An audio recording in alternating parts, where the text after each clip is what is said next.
జగన్ 5 ఏళ్ల హయాంలో కమిషన్ల కోసం లడ్డూలో పామాయిల్, జంతుకొవ్వు కలిపి కల్తీ చేయడం, ఎంతో పవిత్రమైన దర్శనం టిక్కెట్లు అమ్ముకోవడం, అన్యమతస్థులను తీసుకొచ్చి చైర్మన్లుగా ఉద్యోగస్తులుగా నియమించడం, అనుయాయులకు కొండపై అప్పనంగా షాపులు, భూములు కేటాయించడం, శ్రీవాణి ట్రస్ట్ టిక్కెట్ అమ్మకాల్లో లెక్కాపత్రాలు లేకుండా 100 కోట్లు దోచేయడం, ఇలా చెప్పుకుంటూ పోతే అనేక రకాలుగా తిరుమల తిరుపతి దేవస్థానాన్ని దోచేశాడు. ఇప్పుడు కొత్తగా వచ్చిన పరకామణి కుంభకోణం సంచలనంగా మారింది. అసలు ఈ కుంభకోణం ఏంటి అని అనుకుంటున్నారా?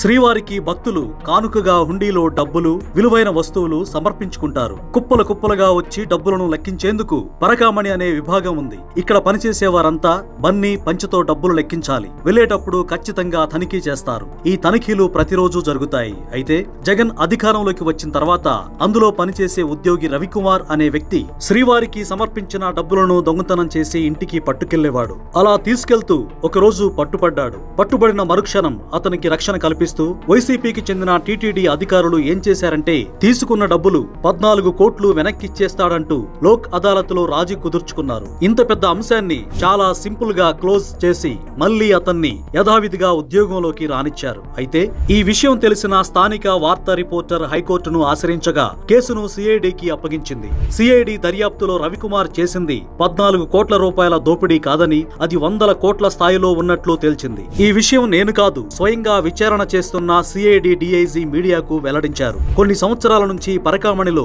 దొంగతనం చేస్తూ ఏపీతో పాటు కర్ణాటక, తెలంగాణ, తమిళనాడుతో పాటు మరికొన్ని రాష్ట్రాల్లో కూడా ఆస్తులను రవికుమార్ కూడబెట్టాడు. అసలు ఇన్ని 100 కోట్లు అక్కడ లెక్క పెడుతున్న వ్యక్తి పట్టుకెళ్లాడంటే పెద్దల హస్తం లేకుండానే పట్టుకెళ్లుంటాడా? ఒక్కసారి ఆలోచించండి. వైసీపీ పెద్దల అండతో కేవలం 14 కోట్లు వెనక్కిచ్చి మిగిలిన 100 కోట్లను నాడు పెద్దలుగా ఉన్న జగన్ బాబాయిలు, మామయ్యలు, అన్నయ్యలు, తమ్ముళ్లే కాకుండా ఆ సమయంలో జిల్లా ఎస్పీ, సిఐ, ఎస్ఐలు కూడా ఆస్తులను రిజిస్ట్రేషన్ చేయించుకున్నట్లుగా ఇప్పుడు తెలుస్తోంది. కమిషన్ల కాసుల కోసం లడ్డూ ప్రసాదాన్ని కల్తీ చేయడానికి ఎలా వెనకాడలేదో ఇప్పుడు శ్రీవారి సొమ్మును కూడా కాజేయడానికి జగన్ వెనుకాడలేదని స్పష్టంగా అర్థమవుతోంది.